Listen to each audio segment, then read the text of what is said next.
Mee TV news నేను మీ Mounika. Motivate, educate, entertain. అంగవైకల్యం అనేది శరీరానికి కానీ సంకల్పానికి అడ్డు రాదని నాగర్ కర్నూలు జిల్లా కలెక్టర్ బాధవత్ సంతోష్ అన్నారు. మంగళవారం ప్రపంచ దివ్యాంగుల దినోత్సవాన్ని పురస్కరించుకొని జిల్లా వికలాంగుల సంక్షేమ శాఖ ఆధ్వర్యంలో ఏర్పాటు చేసిన సమావేశానికి హాజరయ్యారు. జిల్లా యంత్రాంగం దివ్యాంగులకు ఎల్లవేళలా అందుబాటులో ఉంటుందని, సమస్య పరిష్కారానికి కృషి చేస్తుందన్నారు. దివ్యాంగులు అన్ని రంగాల్లో రాణిస్తూ ఆత్మస్థైర్యంతో ముందుకెళ్లాలని సూచించారు. విజయనగరానికి చెందిన భక్తులకు పెను ప్రమాదం తప్పింది.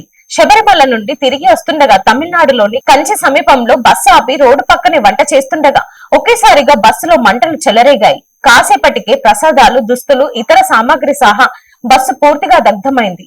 ఆ సమయంలోనే బస్సులో ఎవరు లేకపోవడంతో పెను ప్రమాదం తప్పింది. బస్సులో మంటలు చెలరేగడానికి గల కారణాలు తెలియాల్సి ఉందన్నారు.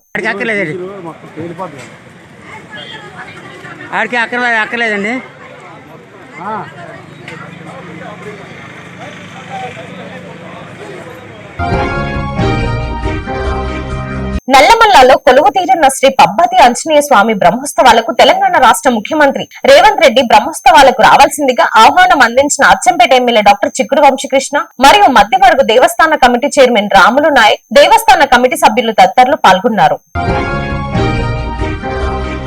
నాగ చైతన్య శోభిత వివాహం ఈ రోజు రాత్రి 8:30 గంటలకు జరుగుతున్నందుకు ఈ వేడుక కోసం అన్నపూర్ణ స్టూడియోస్ లో ప్రత్యేక సెట్లు ఏర్పాటు చేశారు.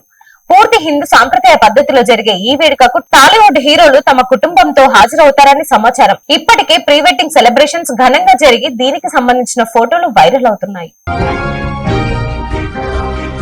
కల్వకుర్తి మున్సిపాలిటీ పరిధిలోని మహిళా సంఘాలకు మంజూరైన పావలా వడ్డీ డబ్బులు 1,30,00,000కు సంబంధించిన చెక్కును మంగళవారం ఎమ్మెల్యే కసిరెడ్డి నారాయణ రెడ్డి చేతుల మీదుగా అందజేశారు. అనంతరం ఆయన మాట్లాడుతూ కాంగ్రెస్ పార్టీ అధికారంలోకి వచ్చిన తర్వాత మహిళా సంఘాలకు బలోపేతం చేయడానికి సీఎం రేవంత్ రెడ్డి చర్యలు తీసుకుంటున్నారన్నారు. ఈ కార్యక్రమంలో మున్సిపాలిటీ చైర్మన్ ఎడ్మ సత్యం, మాజీ సర్పంచ్ బృంగి ఆనంద్ కుమార్ తదితరులు పాల్గొన్నారు.